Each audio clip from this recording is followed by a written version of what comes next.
if you aren't getting the results that you want, it's probably not your business model. It's probably your fault.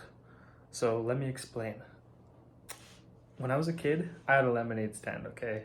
I was one of those kids. It was my first ever company. Actually, it was a partnership technically because it was myself and my friend. We set up one of those like plastic, almost like a big, I don't even know what you'd call it, like a big plastic tub, flipped it over. That was our table. Put up a little paper sign saying like, oh, lemonade down here. But the only problem was that I lived on a really quiet street. It was like, there's a main road, then you turn again to get onto my street. So it was nice and quiet, but not a lot of people walked by, not a lot of cars drove by. So we didn't exactly have very many sales, but when we did have sales, we got pretty good tips. So we ended up making a decent amount of money. At least I thought it was a decent amount of money when I was like 10 years old. I think it was about, $20 or so. And that was revenue. My dad was trying to be like, oh, you gotta remember you paid for the cost of the lemonade. And I was 10 years old. I wasn't having any of that. I didn't care about the cost of producing my lemonade. I was just like, hey, there's 20 bucks in my pocket right now and I'm pretty stoked. I don't even remember if I paid my business partner. I'm sure I did. I don't think I would have been that much of a snake. But the point is that that's a business. I mean, technically, don't tell the government. I didn't pay any taxes on that. That's a business model. Who's to say that lemonade can't be profitable? There are companies that make lemonade. Of course, I'm not talking like lemonade stands per se, but I'm talking more like lemonade bottling, maybe lemonade stands on a larger scale. But my point there is that if your business isn't succeeding, it's probably not necessarily that it's a business model's problem. It could just be that you don't know how to work. Another example I have is another business that I tried to start was a clothing business. Now, this was during COVID, and I was kind of just looking for a way to make money. So I wasn't super involved, wasn't very invested. I made like a couple designs, made a little website, paid for the domain and all that stuff. So a small amount of financial and time investment, but nothing crazy, right? It wasn't like my passion company kind of thing. So because of that, I just didn't really try that hard. Like I didn't put in many more hours to try and market it. I didn't really bother trying to grow a social media following to get any like free advertising for myself. I just didn't really try. But like on paper, if I sold, a couple hats, that would easily pay back the cost of the domain because I had like the 1 month free trial and then 50% off of the first year kind of thing. Like the costs were really low, and you can sell a branded hat for like a decent amount of money. I can't think of any like dollar figures right now, but it's not exactly a free product, right? So for the reason that business failed, it was not because of the business model. It was just because I kind of let it fail. And, I'm okay with that. Like, I don't say this as in like, oh, that could have been my big break. Like, those hats were awesome. Like, it was just a pretty basic business. But like, what I'm trying to get at is if you really truly feel like you don't have the results that you're looking for, don't try and switch businesses.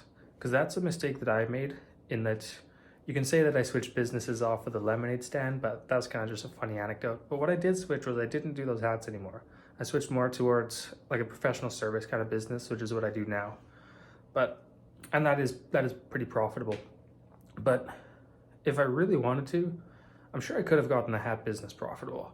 I'm sure I could have scaled it to the point where I was selling maybe more than just hats, maybe some sweaters too, or t-shirts. Wouldn't be wearing blank t-shirts like I am. It's possible, and I think it's more than possible. I think it's fairly likely, honestly. If I'd put as much time and effort into that as I'd put into other things at the time, I probably could have gotten there. So my thought at the time though was, this is not a very good business, and in all honesty, I'm not that invested into it. It's not really what I want to do, so I'll just do something else instead. And hey, fair enough. It's not what I wanted to do, and there's nothing wrong with just calling it quits if it's not what you want to do.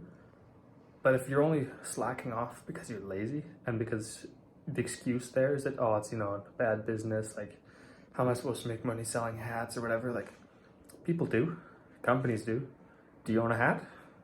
If you own a hat, you bought it from somebody, and that means that somebody made money from you buying their hat. Like, if you've ever been a customer for any product, that money goes to some company. Who's to say it can't be yours, right? Not every business model is the same. There's a way, like an analogy I like to use is kind of like a car. So if you buy the frame of a car, or just, if you buy a car, you can make it faster, right? Say you buy a big pickup truck, you can make it faster, put a bigger engine in it, make it more efficient, do whatever you need to do, tune it up a little. Sure, it can get faster, but it's still a big, heavy pickup truck, so it can only go so fast.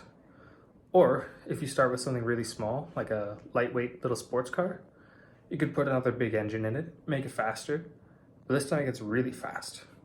So a low speed, high drag car, you can improve it to be really high speed. But if you start heavy, you start high drag, sure, you can improve it to be faster, but you're still never going to get to that point. In business, I think it's similar. If you do a business that has really high fixed costs, probably really high variable costs too, so your margins are pretty slim, and you have to sell a huge quantity of items in order to break even, then that's going to be one of the high drag, low speed type businesses. So, an example of that might be, actually, the lemonade stand might be a good example. Say I wanted to build a lemonade bottling company. Well, I'm going to need a facility to bottle my lemonade, aren't I? And if I buy the lemonade, sure, it's pretty cheap to get water and lemon and sugar and stuff, but you can't exactly sell a bottle of lemonade for $50 or $100. Like, not many people are going to buy that. It's probably going to be closer to $5, maybe $3 to $5 type of thing.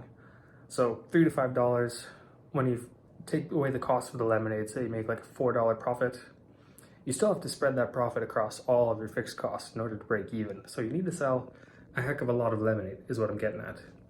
But if you do, my delts are so sore, I'm sorry. If you do a business that's different, where you don't have all that many fixed costs, maybe you have zero fixed costs whatsoever, and your variable costs are really low, but your price is very high, obviously it's going to be a heck of a lot easier to break even. Like, if you did just an example, I don't do this, I'm not, just an example.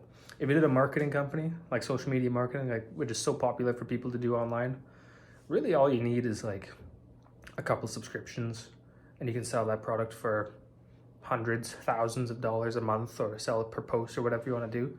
High price, essentially no fixed cost. Like, sure, I guess you could get an office if you want, but you could also just do it in your bedroom. Like, seems to be okay for me. Not that I do that. Again, like I said, I don't do that. And yeah, like low cost, high price, that's the high speed, low drag type of business. That's where you take the sports car chassis and you upgrade the engine on something that's already really fast. That's optimizing a high speed, low drag business. So the summary of this is, like, there are better business models than some out there, obviously. If something takes a huge amount of investment, or like, okay, let's say that I wanted to make an electricity company. I'm going to generate electricity and sell it. Like, you can't sell electricity for that much money. I got to build like a dam or a generator or something. That's crazy capital investment. That's a really high drag, low speed business, versus an online service, like a professional online service company, where you charge high rates, you have very low costs, high speed, low drag. Eventually, if you were to put enough effort into whatever business model you need, so long as it's feasible, you will still make money.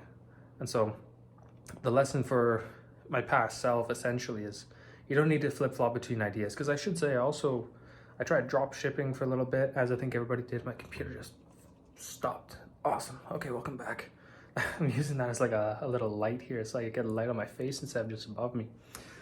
If I hadn't have switched around business models so much, there's a good chance that one of them would have gained some more traction to actually make me some money.